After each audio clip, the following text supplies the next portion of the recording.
So they'll be calling you a radical. I just got the tragic news. I just saw it. One of the top 5 greatest players in the history of baseball, Rickey Henderson, is dead. He's my age. He played here in Ogden. He's the most physical beast I ever met. I met him lots of times. I am heartbroken to hear this. Absolutely heartbroken. Fucking, a lot of people over the years says he was really arrogant. He was always friendly to me. And I talked to him several times this summer of '79 when he played here in Ogden. Gets called up as a media superstar. These are records that will never be broke. Not only just his base stealing record. You think about his leadoff. That's why he was able to steal so many bases. Hit so many. They knew they had to throw strikes to him.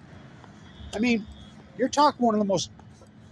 Well, you can go Ty Cobb, Babe Ruth, Rickey Henderson. I mean, he's it. I haven't got any of the details, but it's I'm heartbroken. He was always so friendly to me. I met him several times here, and I'll show you where I met him.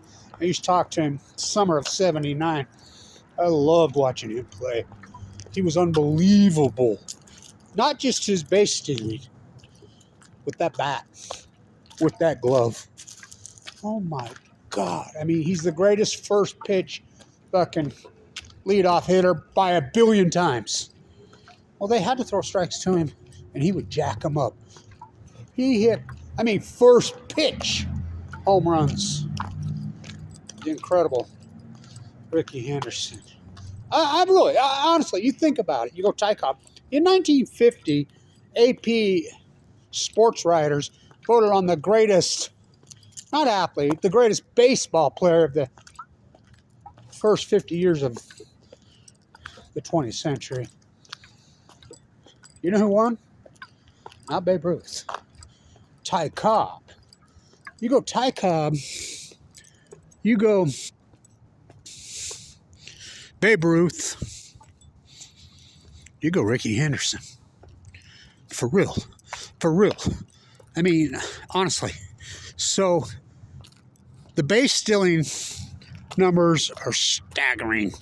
Staggering. How about his bat? How about his leadoff home runs? The guy would jack you up, man. Truly he's the most. I remember the first time I met him, and I'll show you where I met him. Summer of '79. I was 19, but this was all new. I didn't give a shit about the drinking age. The drinking age pseudo de facto was really 16 or 15. So, my uncle's office was right there in the old post office. And so there used to be a bar up there in '79. Used to hang out in there. I had a lot of girlfriends in those days. And he comes in and he told me right to me, he says, "Hey, come here." And he says, like, "How can you have all the girls? How come you have all the girls?" I says, "Well, I share." He was always friendly to me. I remember shaking his hand. And I remember telling my friends when I shook his hand, I'm like, holy fuck. About broke my hand. I'm a beast. I was really a physical beast then. Going, fuck those biceps on that dude. Holy fuck. So the incredible, the great, after the boys of summer. I haven't heard anything. He's 65 years old. You know what a physical beast is. You know what kind of specimen. So I have no clue what happened to all. The New York Post is saying they verified it. I have no details or anything, but truly in my life, I was born in 1960. My favorite baseball player was always Eddie Murray. Always. And my second favorite was Rickey Henderson. But I look back, name an athlete who's more marquee since 1960. Name one. Michael Jordan? Maybe. Nobody was as dominant baseball player since I've been born than Rickey Henderson. Nobody. Nobody. Like I said, his stolen base record, fuck, forget about it. His leadoff home run, I mean, his glove, fuck.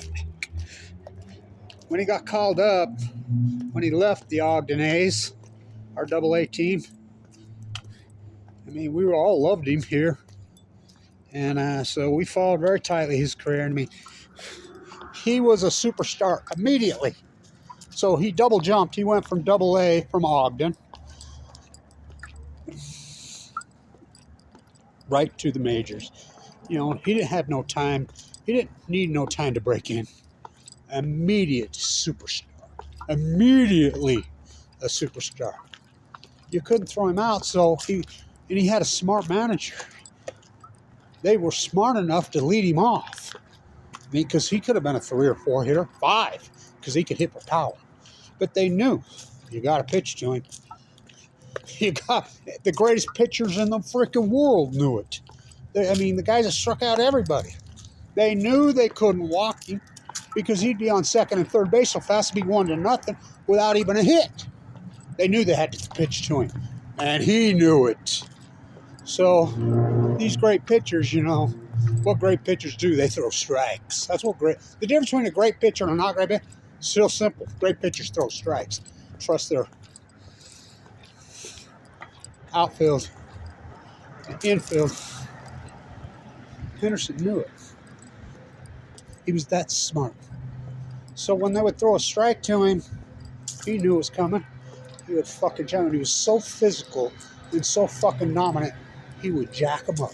And I mean, fucking 400-foot bombs. So, Washington Post says they verified it. Heartbreaking. Heartbreaking. I consider him number 3. I consider him number 3 greatest fucking player in the history of the game. Number 3.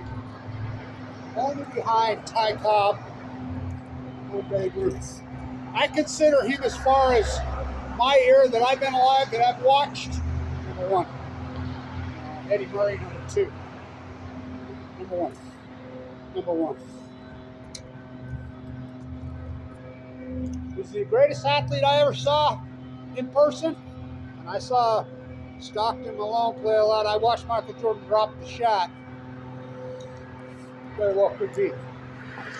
Very heartbroken to hear this. Truly, what a fucking athlete. Oh my God, what an athlete. What an athlete. The great Rickey Henderson is dead.